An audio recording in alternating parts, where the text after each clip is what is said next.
Welcome back, everybody, to another episode of Stick a Fork in It. We're leaning into the new year with a whole slate of fun new guests. We're excited that you guys are back with us today. And I think Thomas had something on his mind today that he wanted to ask us this is about. our first live episode of 2026. We had Ty Pennington on, who was an interesting guest. Super cool. Mm-hmm. Yes. I kind of geeked out a little bit on him. He's a talkative fella. He is. Yeah. Well, personality, right? Yeah, it's and he has a cool hat. He's the coolest Always. hat. That was the star of the show. If you can rock the good hat. You know what I was thinking about? What's been on my mind, I've been thinking, so I'm, as we've discussed on the podcast before, I'm getting up in my years. I'm a bit more August in my time frame. Back nine. Maybe the last few holes. I was thinking a lot about career and kind of the arc that takes you where you end up. And so the question I wanted to ask the two of you is, if you go back to when you were 14, 15, 17, 18 years old and you started to think about what did you want to do, right? What would you ended up in the career you're in, but what would have been the career that you would have thought about? I'll set the frame by sharing my own story. I took a DJ test. Now, when I grew up, FM DJs were like hot. They were the rock gods. stars. They're all the people you hear on Sirius FM now. Like I'm hearing people like Carol Miller, That's who why was the you night use bird. Sirius. Right. Yes, I'm hearing DJs that I heard when I was 14 years old. Right, I wanted desperately to be a DJ. Understandable. And I took a DJ test, and they said you could become a DJ. Well, I can see that actually. I'm like, wow, I could become a DJ. And they said, yes, if you pay this much for school. Perfect. Yes. Now, I didn't have 2 cents to rub together. So that effectively ended my DJ career. Oh, sure. But I still think about that. I could have been a VJ. I could have gone on through the career. What about you two? What are the careers you would have thought about, wanted to do before you ended up at Feeding Tampa Bay? What do you think of? The first thing I ever wanted to do was be a paleontologist because I saw Jurassic Park and I was like, oh, that's way cool. Yeah, I'm gonna meet mine dinosaurs. Just got shot down a rabbit hole. That as soon as I realized that wasn't going to happen, then I wanted to be an author. So Is that one of the coolest Yeah. movie moments ever? Definitely. Jurassic Park, when Absolutely. they come around the corner, and you had never seen anything like that. And I remember sitting in a theater going, holy That's a brontosaurus. that is incredible. And there was a beep. You're welcome. Yeah. Oh, sorry. I love the beeps. PG. I love the beeps. Actually, they add passion to the program. You know, for Jurassic Park, what I thought was cool, and it sticks in my memory when you say Jurassic Park, when they're in the car, and because they're massive, right? And that cup of water, and it's dong, dong. I'm like, they Historic. have everything. Separately, we'll do a podcast on great movies by Steven Spielberg. Absolutely. But We could. Endless. So Maybe you we could ended get up Steven. you ended up co-hosting a podcast at Feeding Tampa Pretty Bay. close to the paleontology dream, Yes. honestly. Yeah, just right around the corner from that. So, And you? yeah. So I was an artist from maybe junior high through high school. I got an art scholarship. I thought I was going to be an artist, live my own Well, define life. artist. What would have been the genre? Medium. The medium. Thank you to Our my guest is not supposed to be talking yet. which will tell a lot in a minute. I did stippling, pen and ink, watercolors. I was learning sculpting. So there was every medium except I hated oils because they were messy. That I was drawn to and I was interested in learning and being trained in. And then it just took a weird path because I got a job using that art, which seems strange. But when I was in high school, I got a job doing nails because back then it was the long nails where you painted scenes on them and all that stuff. And I started making a lot of money. And my dreams of being an artist and having my own gallery kind of went out the window because money started blinging in my face. So. Cash is king. But I still have time, right? Because I'm on the back nine too. So, maybe. Maybe. One of my dreams that all of us that in my age group also had was working in sports, right? Like every kid that played sports. I thought I was going to be a professional athlete of some sort, and then you realize quickly you're not going to be that. But I always wanted to have a job in sports. And lo and behold, we have someone here today that has a job in sports. Yes, she does. She does. Oh, go ahead. Am I introducing? Go ahead. I don't usually get to introduce the guest. This is one of my close friends. One of the people I admire. I admire most. And that I certainly enjoy the most, Elizabeth Frazier of the Vinnick Sports Group, Tampa Bay Lightning. Welcome to Stick a Fork in It. Thank you for the invitation. Thanks I for don't having normally me here. get to do the intro. This is a big moment for me. Well, you guys are close. We've known each other a long time, but you guys are buddies. Well, we used to be. We'll see how the podcast goes. Yeah. Well, there's that. I did not get much information about this beforehand, which is how Thomas likes to play things. So Yeah. Well, you know him, right? Right, so right, right. you were, He's like- you were We pretty have much found the prepared. best guest is the unprepared guest, Yes, that's true. without a doubt. That's the true. prepared guest, stiff. Can I go back to your DJ comment? Yes. Is this why Yeah. you do this? Is this why? Closest Because thing. the closest thing you can do, you became an executive director of Feeding Tampa Bay, so you could have a podcast and you could be a 1980s DJ. Right. Thank you, Roundabout. folks, Is for that why joining we're the here? podcast today. Please listen for our next episode. Yes, and he also has this that he loves hosting shows. Like he stood in for daytime and I have Morning Blend. I have co-hosted local television shows. Yes, he has. So yes, Yes. see this. I would have Okay. to own this, that I love the genre of being able to talk to people. I like this forum a lot. I begged for years to be a co-host on this, and Shannon and Ev gave me the high, hard no. Not enough seats. So then he flipped the boss card this year, and here he is. So For good or for bad, here I sit. no, it's for good. do It's I want definitely to for good. interview you. I would love it. I really enjoy Let's this. really It's turn the so much tables on fun. this. Elizabeth was asking us before the show who some of our favorite guests have been, and they've not necessarily been people we would have thought, but there are people that love what they do. They're interested in life, right? They have strong opinions and thoughts, right? I think that's always been, and certainly as you and I have gotten to know each other, neither of us are shy about what we think. But that said, welcome to the podcast. Welcome to the podcast. So, Thank you for having me. did you have? What was your first dream career? Well, I feel very boring after hearing your comments about your first career. I thought I was going to go to law school. And my I don't know. That takes a lot. But well, go ahead. actually, let me go back. Well, Actually- notice the three of us knuckleheads were not really doing anything. Yeah, it DJ, was. dinosaurs. I actually weren't was changing a the dance. world. Let me go back. When I was in middle school, I really wanted to be a ballerina. There you go. Okay. I was taking dance classes for hours every day, and then all of a sudden I hit puberty, and that wasn't going to happen anymore. But what was really cool is I used all that ballet and jazz lessons, and with high school I was in the Tampa Ballet at the time, and I pulled out. But I was always been a runner, and I started with track, and I started to do hurdles.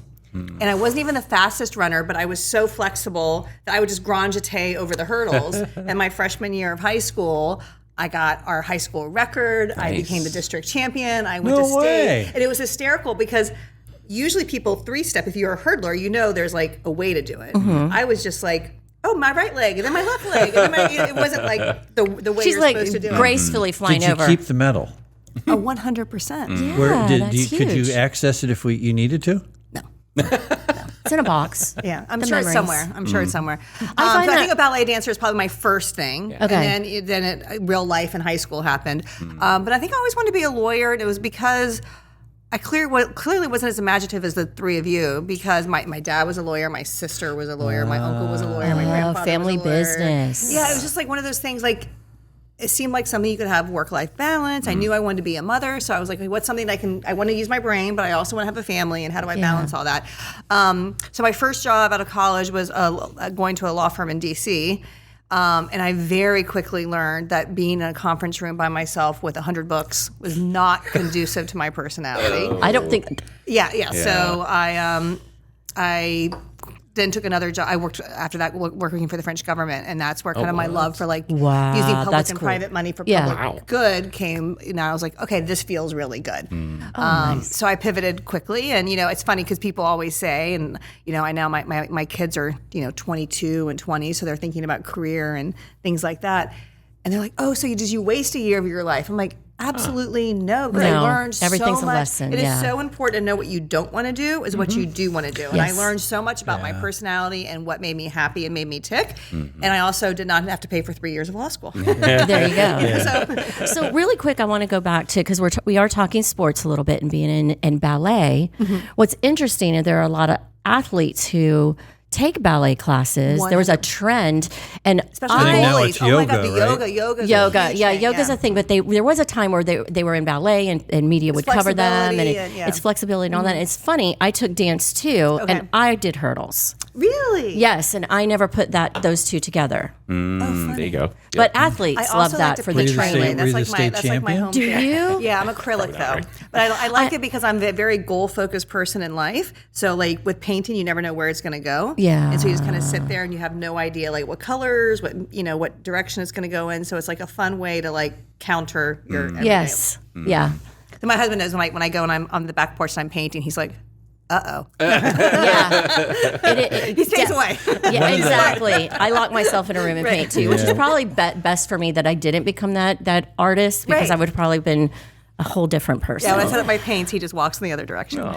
Yeah, we've talked about what are the tools and techniques, what are the therapeutic tools you use to manage stress or navigate life before, for sure. Yeah.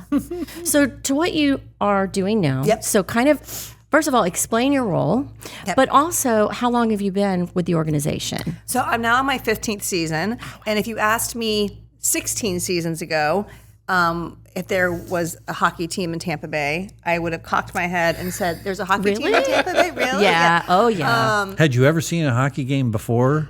I saw my first professional hockey game on a Tuesday night, 2 days before my interview with Mr. Vinnick. Wow. And Todd Lewicki and Steve Griggs. And I even told them that in my interview that I was like, I had my first hockey game 2 nights ago because I knew I had this interview today. Oh, man. And Jeff very kindly, because he was a very kind person, said, that's okay. I just hired Steve Yzerman and he's taking care of things on the ice. We're not looking. Yes. We're not looking to you for that. He goes, I know. I just need someone I can trust and who knows the community. I've been fortunate. I'm third generation, born and raised here in Tampa, and I was away for almost 15 years, going to school and kind of being a paralegal and doing my whole life. But I had just recently moved back to Tampa, and I was, blessed at the time. I wasn't like sure I wanted to take a full-time job, but when I met Mr. Vinnick and I heard about what he wanted to do with the Lightning the Heroes program and creating a volunteer program, and I don't know how much y'all know about the Lightning 15 years ago, but it was pretty much on life support. It was not where we are right now. How long had he had crickets. How long had he had the franchise when you came aboard? Is he 16 years now? Yeah, he purchased it in the summer of 2010. Okay. And like most new bosses, he just kind of watched it and didn't change anything. And then decided in the how you're supposed to do it. how you're supposed to do it. Yeah. And then around like December, January is when he hired Todd Lewicki, Steve Yzerman, and then March was when he made the pledge. And I actually was in the process of interviewing at that point. And I went to the press conference, which was at Metropolitan Ministries, and that's when I first met everybody. And he's like, "I just made this pledge, and I need to figure out how to get this money, the money away. I want to use this platform of hockey to do good in the community." And it's been a lot of fun because it was an idea, right? And it was a brilliant idea of using the platform of a sports team to give back to the community. Yeah. And we've been able to build it in a way that I don't think has been replicated in other markets because Tampa's a unique place, right? And it's been a lot of fun and a lot of personal and professional joy. So we've told this story. I've told this story before, I think, on this podcast. So when we, during one of our strategic planning processes as an organization, we interviewed a wide variety of food banks, but we also interviewed some local organizations that were headquartered here, for-profit businesses. One of which was we had a chance to sit down with some of your teammates and talk about the Lightning. And the Lightning at that point, they had kind of a packaged video that told the story of this is who we are and this is what we do. And we're all watching it, and the person that's presenting is very articulate, and we're going through all this thing. We get to the end of the presentation. Hockey on the ice has not been mentioned once. Oh, fine. Right? When was this? How long ago? This is probably 7-8 years ago. Yeah. And we're all like, okay, so where's the hockey part? And so somebody that was on our strategic planning committee asked, where's the hockey part? And the person that gave the presentation said, we can't control what happens on the ice. Competition's a difficult thing, right? There are good teams, players, all those kind of things. But what we can control is our passion for the community, the way the community experiences us, the way in which we impact the community, the way in which the community feels about us, and how we take the place and spaces that we're a part of and make them better kind of for our presence in it. Talk about that from your perspective today, because you were there when all of that started. 100%. And I would say, like, you can't even like really control that. So whoever said that was brilliant. I'm curious who said that, because it wasn't me. I think what I love about what we've been able to do with the Lightning is it's authentic. And I think that's what's really important about, corporate social responsibility and, doing the right thing and leading by example. Doing the right thing and giving back to the community was authentic to who Jeff was and is. Yeah. And it quickly became a core pillar of our entire organization. And what I just love is now it's been infused, like it's the first thing that people talk about when we bring on new team members and everything. And it's been not just nice that it's now what we lean into.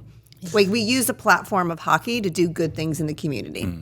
Do great things on the ice, great things off the ice. It just rolls off the tongue. Yeah. But you also inspire, because I remember years ago, and that's probably when we started working together the first time, was the Children's Cancer Center. Oh, yeah. So you guys are representing a culture, and then your players come in and want to know where they fit. Right. Want to know what's, important to them, and it kind of inspires them to do great work in the community as well. We meet with the guys on media day at the start of every season and just say, okay, what are you interested in? What's your personal passions? Yeah.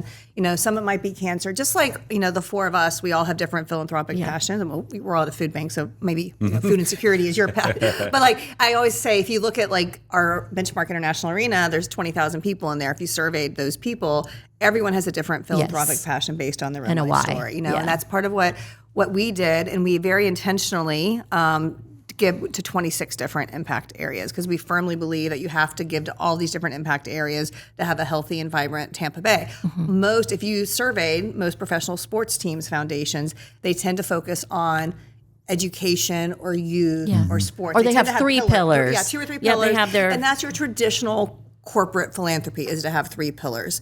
But we very intentionally was like, we do not want to have 3 pillars. We want to give to all because we firmly believe that we want to help make sure the community, has all these different areas of need.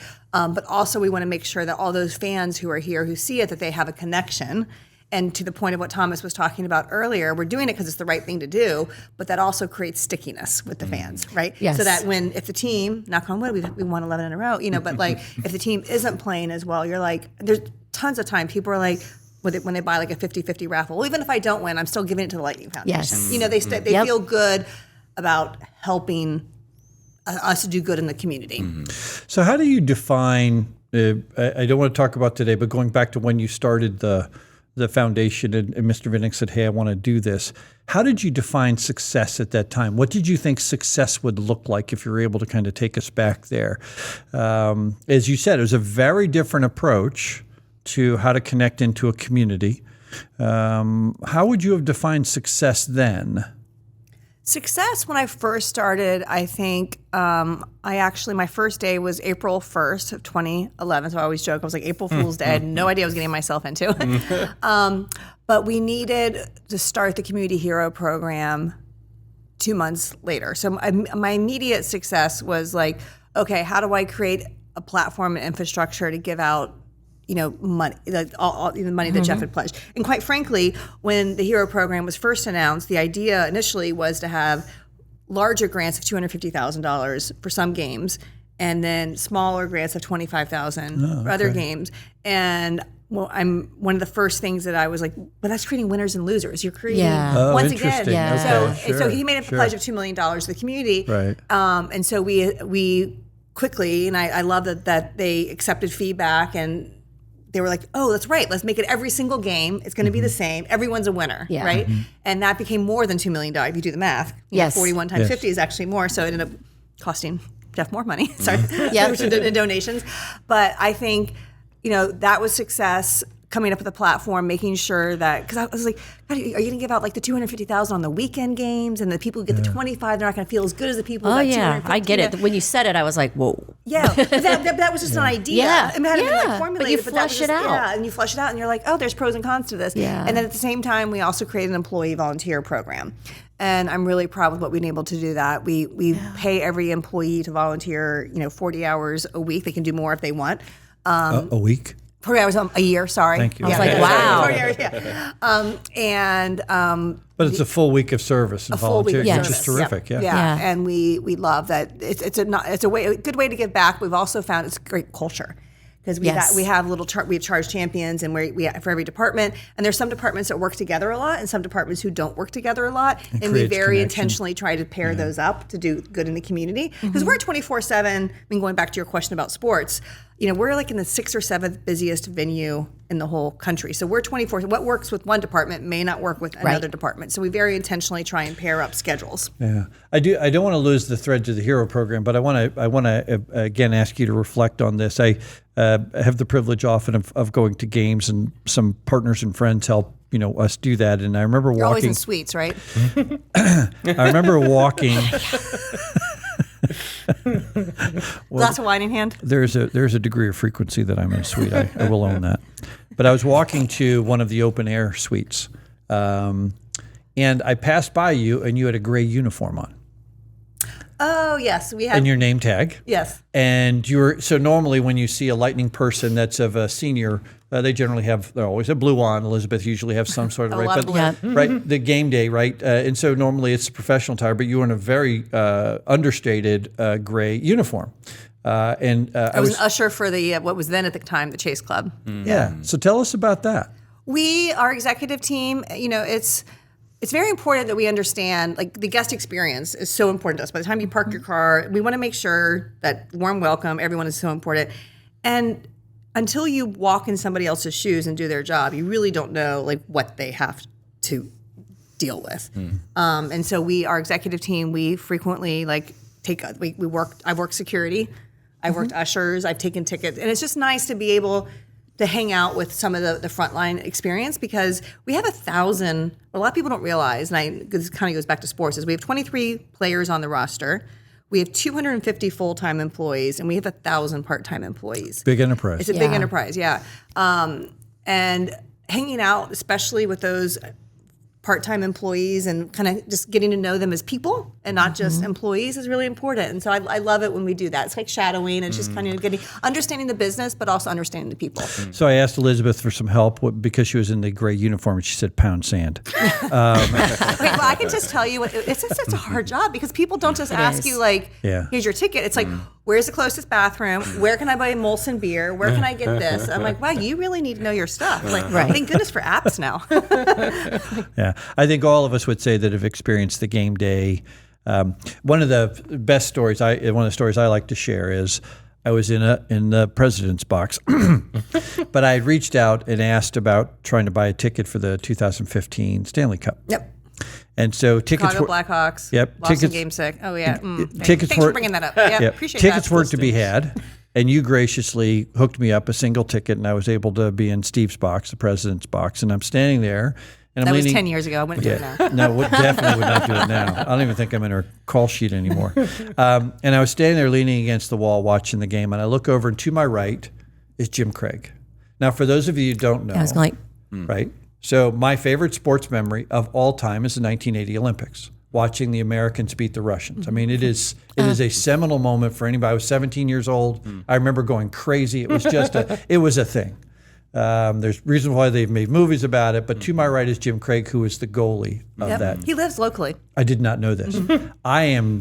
So I don't really, I just avoid the whole celebrity thing. I didn't say anything to him. Folks are going up and, he's being gracious and nice. And I'm like, can't get a word out. I wouldn't have said anything anyway. But the reason for the story, someone went up to him and said something, and he answered. And then I could hear him say, the Lightning have the best in-game. I've been all around the NHL my entire life, and the Lightning have the best in-game and fan experience I have ever seen anywhere. Wow. And I can agree with that. I have absolutely nothing to do with it, so I can, praise all the people who are involved with it. But our, John Franzone, who oversees our game presentation, he said, I'm in charge of everything that interrupts the game. And it's true. We Love the job description. Yeah. But we did win for the NHL. His team won, Lightning Vision won the best game presentation. Very well deserved. Yeah. And I think that's part of what I tell people, like, because a lot of people are like, oh, hockey, I still don't understand the rules. I'm like, even if you don't understand the rules or understand the game, it's a lot of fun. It is. Just It's come so and enjoy it. fast-paced. It's fast-paced, yeah. Well, and you guys, I heard this again recently at a luncheon that I attended, but you all are the only professional sports team in Florida that sells out every single game, and you've done that for 10 plus years, correct? 100%. I should know this number, sorry. Like over 350 sold out games, which is crazy. For hockey in Tampa. Right. Yes. Right? And Yeah. you go back to thinking about who thought hockey would have survived in Florida, and it has thrived. Yeah.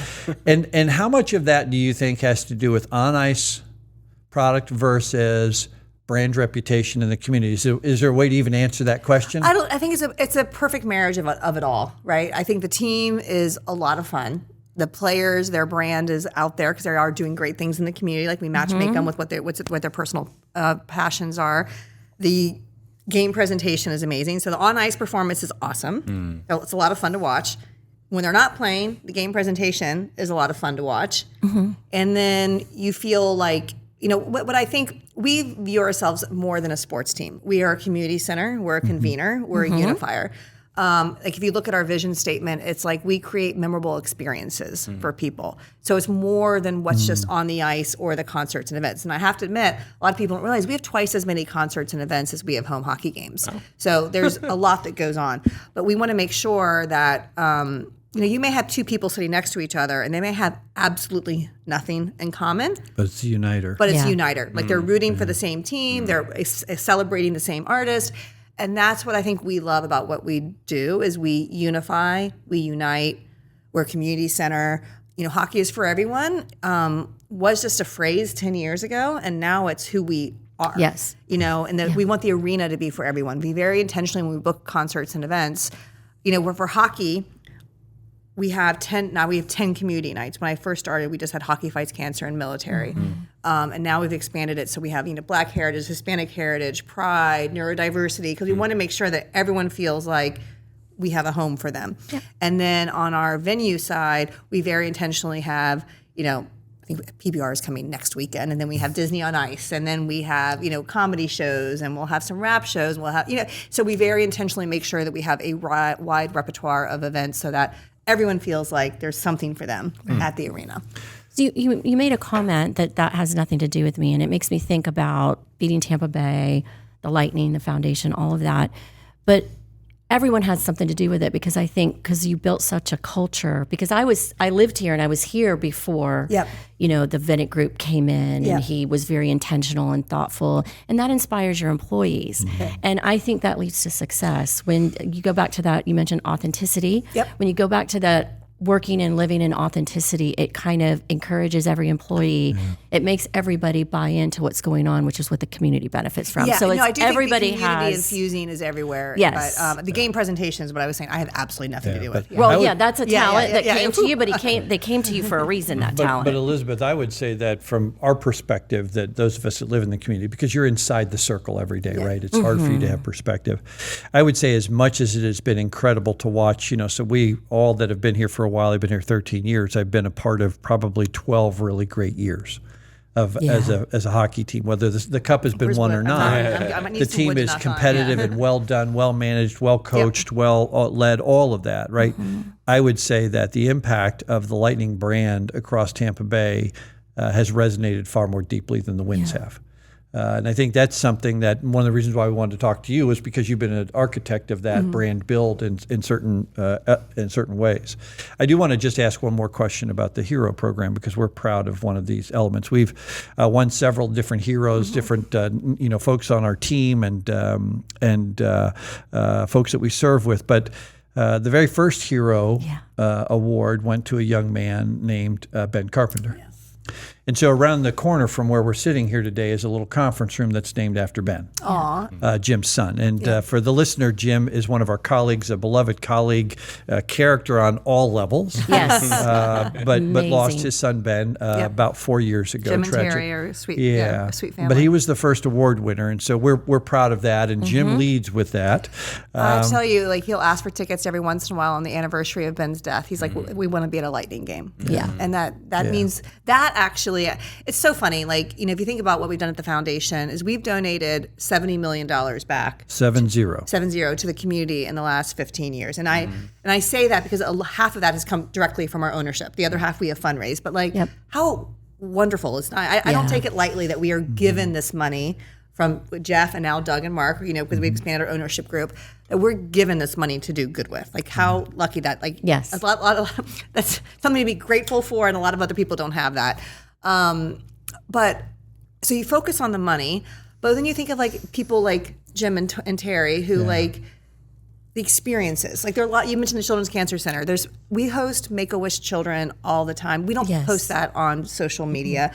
And I tell people the CR, the foundation, the philanthropy side of the business is really hard to measure because it's money in, money out, going to nonprofit. How many nonprofits have we funded? How much money have we given them? That.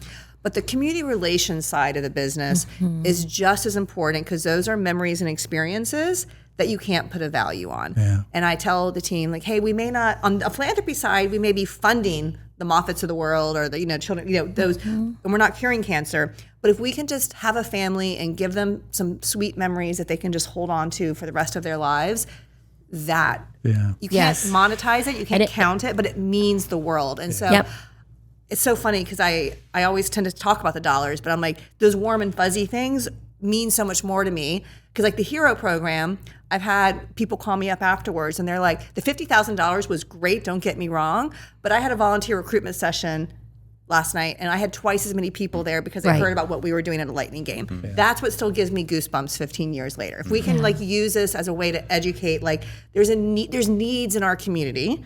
It takes all of us. We can all contribute in different ways because of what's going on in our life. But if we all just use our life to do something, and that something can be different, right? But that is what we're trying to harness that spirit. So I want to ask two more questions about you and the Lightning and giving, and then I want to talk a little bit about philanthropy in general. Okay. But the reason why I talked about Ben is I wanted to ask you this, and it's like asking, which is your favorite child? Do you have memories that stand out to you, moments or stories that you said, oh, and you were clear a moment ago that every single Lightning hero is an important and equal in your eyes. Yeah, it's like but are there moments along that journey that just stuck with you? So all of us that do this work, we have people and moments that have stuck out to us that we tend to draw upon to say, oh, this is why we do this work.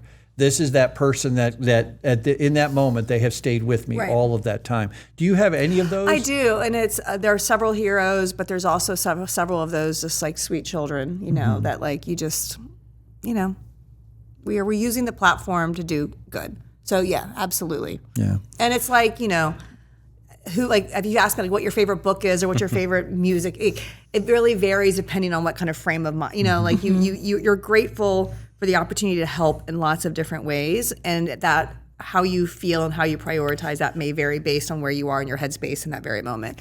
But yeah, I definitely, I love that I'm able to kind of show people behind the scenes. This is what we do at the Lightning. I give heroes, we give them a tour beforehand, kind of show them like game day experience.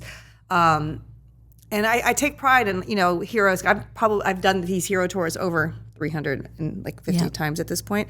And, and I take it as a compliment. People are like, wow, this feels like you've never, you make it feel as special as your first time, And I think that's part of what I want is I want people to feel like this is your moment to shine. Like this is your night to be celebrated. So enjoy it. So I also know, there's a lot of things you guys do behind the scenes for the community. And I wanted to reflect on something because I think you'll remember this. Okay. We had a little boy who was fighting really hard.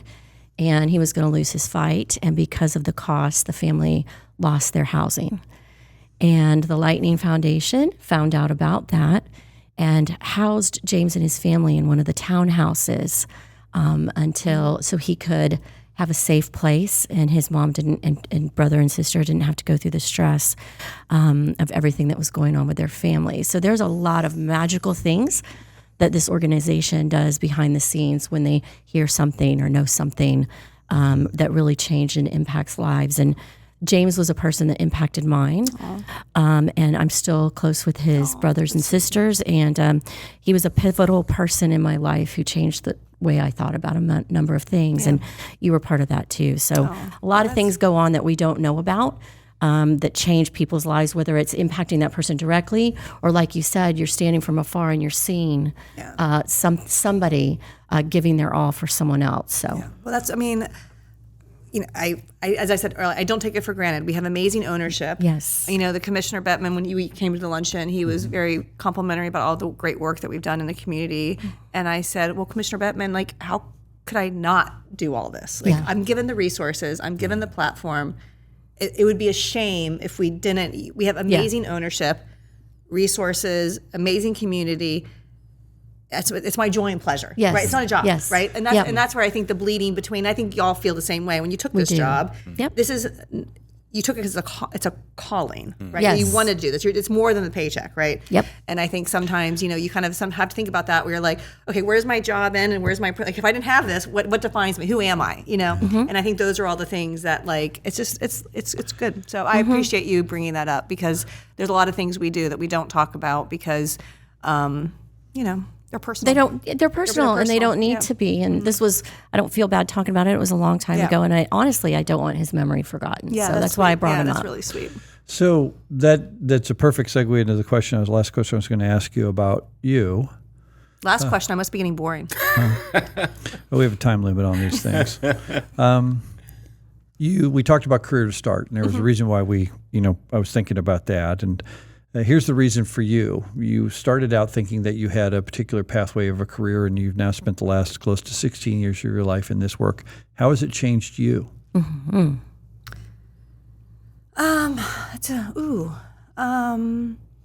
always been an empathetic person, but I think it's made me even more empathetic to people and what's going on in their life. Like, you never know what it's like to walk in somebody else's shoes, right? So I think, as you get more age, grow up, you tend to think you know things, but you don't know how people are feeling, right? And I think it's made me very attuned. I care what other people think, but I really care about what other people feel. And there's a big difference between that. In that, but I think it's changed me and like hopefully made me even more empathetic.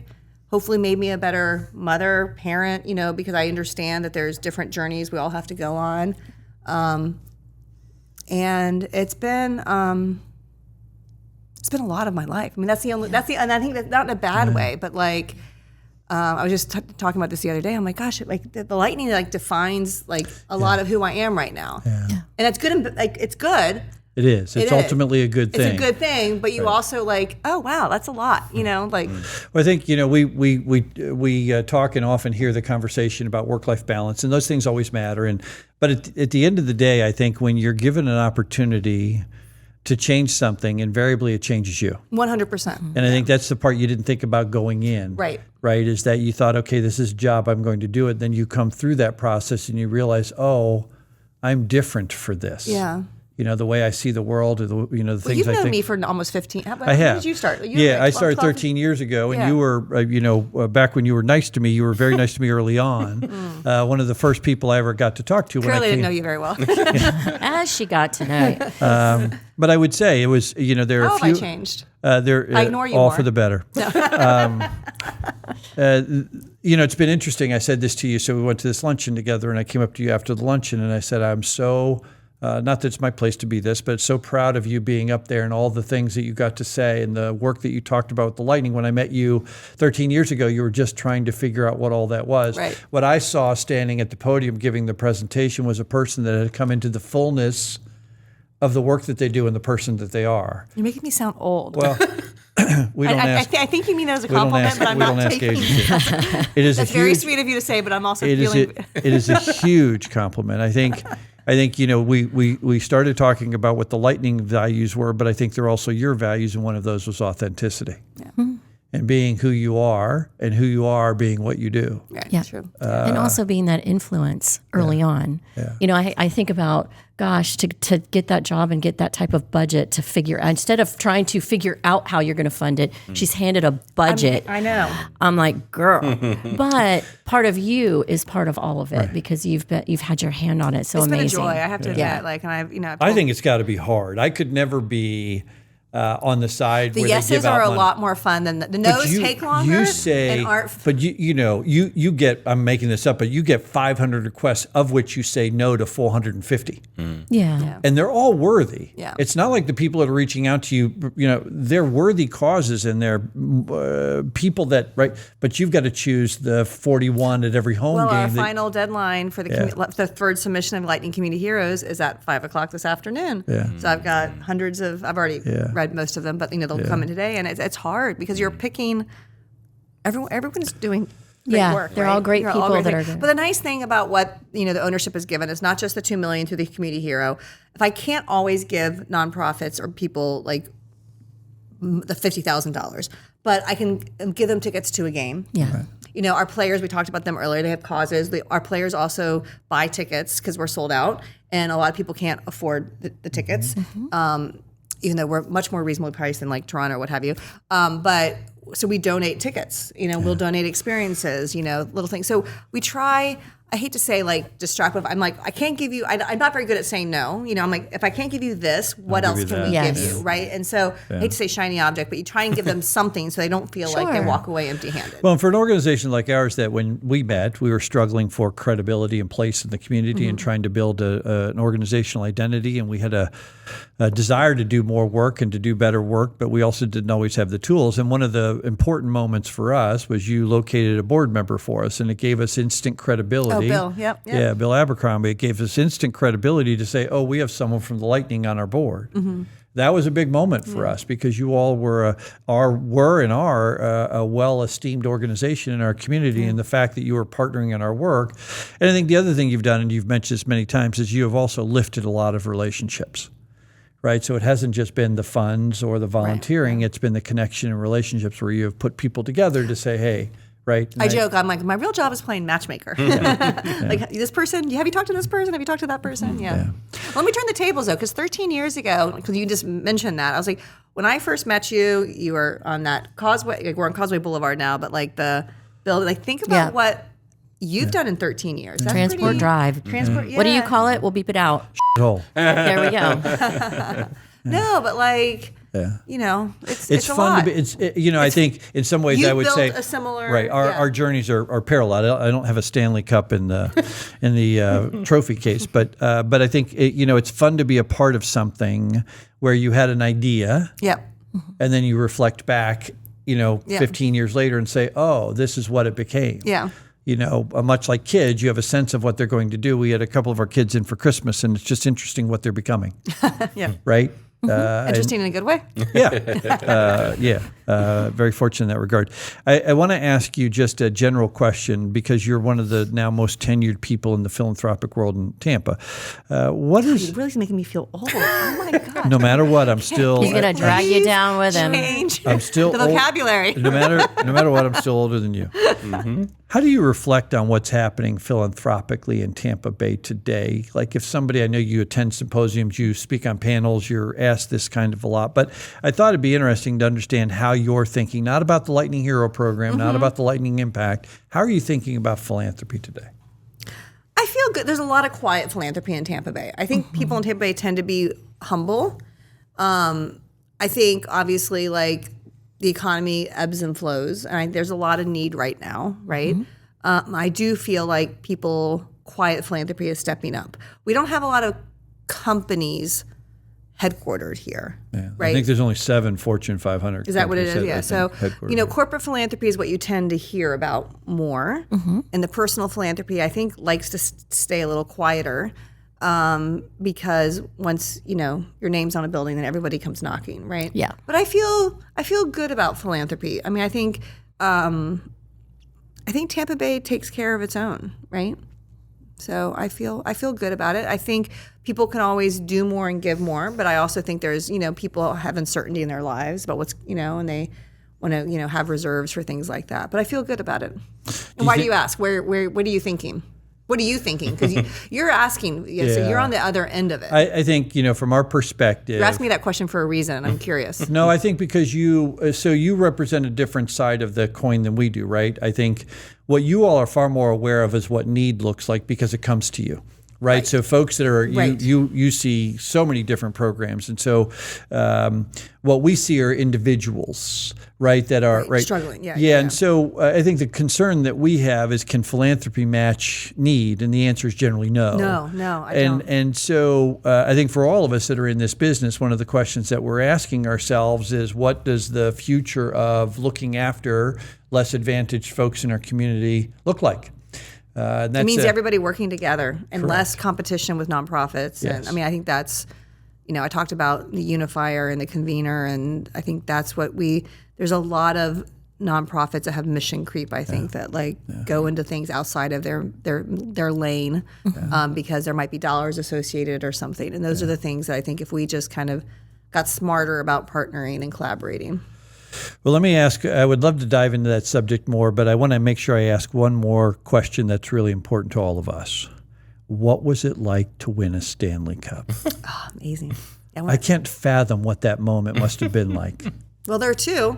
Right. One was virtual. The first, I was on my couch in my family room. That was fun, but it got better. But life was better. Yeah. Winning at home the next year was better and amazing. Yeah, it's been a ride. Well, especially because you started at a time when that would have been unthinkable. Oh my goodness! Yeah. Absolutely. Yeah. It's an been empty arena. Yeah, it's been a lot of fun, and I'm very grateful for what the Lightning has afforded for me and my family, and the experiences and the opportunities. And I don't take those, but it's been a ride. It's been a lot of fun. I got to have the cup come to my house, which was really nice. I have a cute little photo. And of all us there. One of our favorite photos. My favorite photo is me, the dog, 3 dogs in the cup, really, honestly, more than my children. One of our favorite photos was the cup on a forklift. You guys brought it over to the warehouse, which was a lot of fun. I think I have a photo of my daughter on a forklift, too, when she volunteered here. Ava, Ava came and volunteered with us several different times, and we certainly enjoyed having her here. She is now working at a law firm. She wants to go to law school. I'm like, girlfriend, I did that. But she's built more like her dad than me, so I think that's going. I think it's going to stick for her. Yeah, good. Well, Elizabeth, from my perspective, I know we have a couple more questions. I just want to say thank you for being such an important presence in our community and what we do. Thank you. It's easy to relate that just to feeding Tampa Bay, but I think we would observe, as I said a moment ago, the wins, Coach Cooper and the players that have been there. Coach in the NHL. Yep. Mr. Vinnick and the way in which he's run his sports franchise. Yep. But I think all of us that stand out in the community would say that the most enduring impact is not the wins that you have, but the people that you are. That's sweet. Yeah, thank you. That brings the wins. So our closing question. Oh gosh. You have you and 3 other people, 4 people around a table. It's so You limiting. knew this. I know, but This isn't a place where you get to dictate the rules. No, this is embarrassing. When I read your questions yesterday, I literally went to 3 different people in my office. I'm like, who would you invite? Who would you invite? Oh man. And then I'm like, see, it starts people talking. What who would you want at the table, and what are you serving? Well, pizza. I love pizza. I love anything with melted cheese. I'm pizza Well, person. Ev is going to have a little stool at the I'll sit in the corner. side. It's fine. Okay, good. Perfect. Pizza. But with who? I think my dad passed away when I was 22. It's probably my dad. And your dad was an attorney. Yes. A very good one, but yeah. Probably my late husband.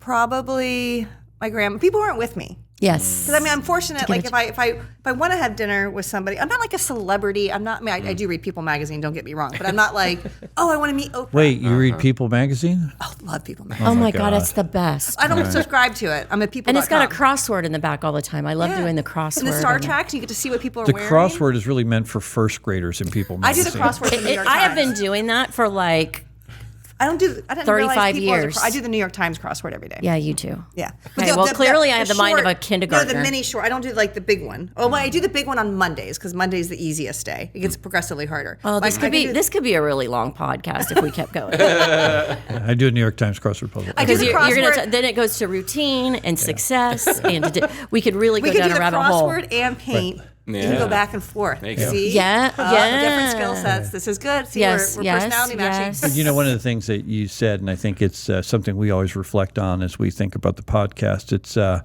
it's who you have around your table, right? Yes. And for a lot of folks that come here and we ask that question of, it's people that they would love to, if I go back to my mom died when I was younger too, I would love her to see who I became. Yes. She never saw that. Yeah. Right. And I would just love her to have a sense of that. Yeah. Right. And I think about your dad in the same Yeah. way, or your deceased husband, right? They never saw the person you became. Yeah. Yes. And my mom is still with us. I mean, she's 89. I call her every morning on my, so. Yep. And, Well, also, I've had that question thrown at me before, and it was I wanted to make sure they're okay too, like connect with them, and right. It's kind of both. So that sounds like an amazing moment. Yeah, because my mom always said, Dad, your dad never worried about you. He always knew because of your spirit. He knew you'd always, you'd be good. I'd be okay. Yeah. Well, Elizabeth, thank you so much. Thank you for all you do. Thank you for being a friend of Feeding Tampa Bay personally, and go Lightning. Thank you. Go Bolts. Yes. Yeah. So, every episode, I think we come away with a few things that we want to make sure the listeners, like, if they don't take anything else away from it, what was the thing that, like, really stuck in your guys' mind from today's episode that people should, like, keep in their back pocket? So what stuck out to me was when you guys were talking, and you were talking about coming in and building success. And as I was listening to Thomas and Elizabeth talk, he talked about meeting her, and success comes with authenticity, but it also comes with someone leaning in together and helping you out, right? Mm-hmm. It comes with collaboration and understanding vision and all of that. And it's not necessarily something I learned, but something that it reinforced in my mind and stuck out to me. Yeah, I would say that it's been a pleasure to be a part of someone's journey, right? You get to watch their story from afar. And that's always, I think, to me, it's, as we've talked before, I read a lot of biographies and autobiographies because it's interesting the journey that people travel. I've been fortunate to see a lot of Elizabeth's journey, both sometimes close up and certainly from afar, and where they are today. Versus the moment she walked into that office, as she said, having seen exactly one hockey game, and we've talked about this before. A fella came in and bought a sports franchise and changed an entire community. Yeah, that's a pretty incredible thing. Yeah. It's amazing. Definitely. Well, same can be said about you, Thomas. Thank you, guys. Another episode of Stick a Fork in It is in the books. Make sure you go back, and if you haven't seen it yet, Ty Pennington launched the year, so you really enjoy that. And I actually have seen him without a hat, and that's a preference. He's not covering anything else. During the podcast? He always wears a hat because he loves hats. It's not covering anything. He's just loves hats. So you guys got to go back and actually watch it on YouTube, Spotify, or listen to it where your favorite podcast is. Next time, folks, we're out. We'll see you there.